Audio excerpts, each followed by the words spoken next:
In the silence of the morning, when the world hasn't fully awakened, there's a whisper, a voice calling us to remember.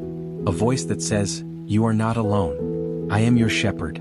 Psalm 23 begins not with a command, but with a declaration of relationship. "The Lord is my shepherd, I shall not want." These words are not poetic fluff. They're a promise. In a world where we're constantly told we need more success, more security, more approval, this verse says, "No. If you have Him, you lack nothing." This isn't about physical possessions, it's about the state of the soul. When God is your shepherd, your soul stops wandering and starts resting. It knows it is seen, known, and led. This opening line reorients the heart. It reminds us that before we are achievers, we are sheep, dependent, vulnerable, and in need of guidance. And yet, with Him, we are provided for. But before we continue, I will leave below a link to one of our ebooks to improve your relationship with God and help you begin to understand the reason for certain things and trust Him more. He makes me lie down in green pastures. He leads me beside still waters. The imagery isn't coincidental. Green pastures represent provision. Still waters reflect peace. But the key verb here is makes. Sometimes we won't slow down unless He makes us. In our culture of hustle, God's leadership might feel like interruption. But it's actually restoration. He makes us lie down because He knows we'll burn out chasing things that won't satisfy.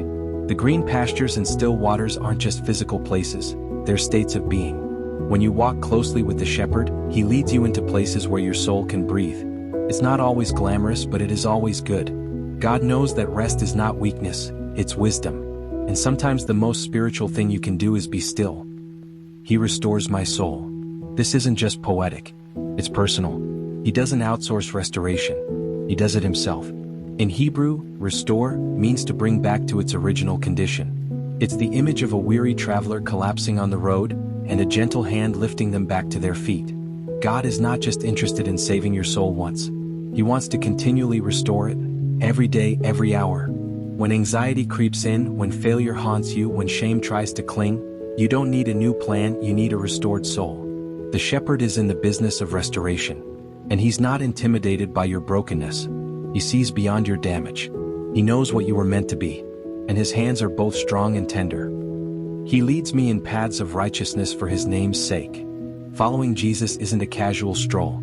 It's a path, a direction, a journey that shapes character. He doesn't lead you based on comfort. He leads you based on calling. Righteousness is not just moral perfection. It's right alignment with Him. Sometimes the right path will be uphill. It will challenge old patterns. It will confront idols. But it will always lead to more of Him. And notice the reason: for His name's sake. This isn't just about your reputation or your outcome. It's about His glory. Your journey becomes a testimony. Your obedience becomes a light. He's writing a story through your life that reflects His heart. So don't fear the narrow road. It's been walked before. And your shepherd never abandons his sheep. Even though I walk through the valley of the shadow of death, I will fear no evil, for you are with me. This verse doesn't deny the valley. It assumes it. Shadows don't exist without light, which means even in your darkest place, light is present. The valley is not evidence of abandonment. It's part of the journey. But notice the shift.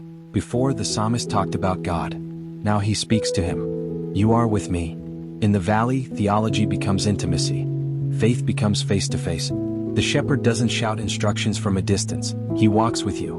Through grief, through diagnosis, through heartbreak, He is with you. And His presence casts out fear. Not because the pain disappears, but because the shepherd stays. And His presence is your protection. Have you already clicked on the like button and subscribed to the channel? This helps us understand that you are enjoying our videos and YouTube is sending you more. We count on your help. Let's go back to the video. Your rod and your staff, they comfort me. To modern ears, this might sound harsh. A rod? A staff? But to a sheep, these tools are life-saving. The rod defends against predators. The staff redirects the wandering. Both are symbols of care. God's discipline isn't punishment, it's protection. When He corrects you, it's not rejection, it's rescue. The comfort isn't in the absence of conflict, but in the assurance that you are guarded. You are not exposed. You are not alone. The shepherd watches over his flock with vigilance. His correction is a sign of intimacy, not distance. And when you're tempted to drift off path, His staff gently pulls you back. That's love, not just soft words but strong boundaries. And in that strength there is deep comfort. You prepare a table before me in the presence of my enemies. This is a defiant image. God doesn't just protect you, He honors you. In the middle of conflict, He throws a feast. The presence of enemies doesn't stop the blessing. In fact, it highlights it. God is not waiting for all your problems to disappear before He pours out His goodness. He prepares the table in the tension. In the workplace where you're misunderstood. In the family where there's division. In the battle with inner voices that say you're not enough. He lays out a feast. Why? Because your value is not determined by external peace, but internal identity. You are His. And He delights in you openly. He doesn't hide His favor. He sets it before your critics. And in that you are reminded, you don't have to fight for your worth. You dine in it. You anoint my head with oil, my cup overflows. In biblical times, oil was used to signify favor, healing, and consecration. Anointing isn't just symbolic, it's sacred. It means you are chosen. You are set apart. You are marked by heaven for a purpose. And when God anoints, it's never barely enough. It's abundance. Your cup overflows, not just to bless you but to bless others through you. You become a vessel, a carrier of hope, a reflection of His goodness. Overflow means you're not just surviving, you're thriving. You have peace in chaos, joy in sorrow, clarity in confusion. Not because you're strong but because He is sufficient. And when you live from the overflow, you stop chasing fulfillment. You start sharing it. Surely goodness and mercy shall follow me all the days of my life. This is not wishful thinking. It's a guarantee. Surely is the language of certainty. God's goodness is not seasonal, it's steadfast. His mercy is not occasional, it's eternal. They don't just visit you, they follow you. They pursue you. Like a shadow that never leaves, His grace chases you down. Even when you mess up, even when you try to run. His love is relentless. It's not based on your performance but on His promise. And that changes how you live. You stop striving. You start receiving. You begin to expect His goodness, not dread the worst. And that expectation shapes your atmosphere. You begin to walk with confidence, not because you're perfect, but because His presence is constant. And I shall dwell in the house of the Lord forever. This isn't just a hope for the afterlife, it's a declaration for the now. Dwelling in His house means living in awareness of His presence.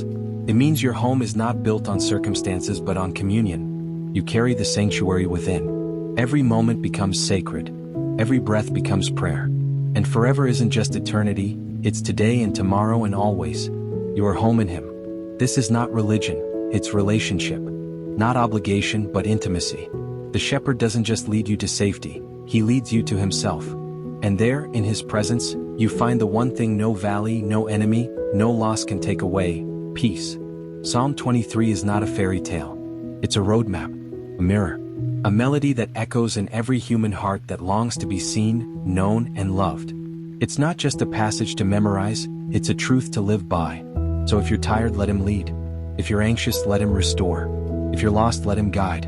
And if you're in the valley, remember, He's with you.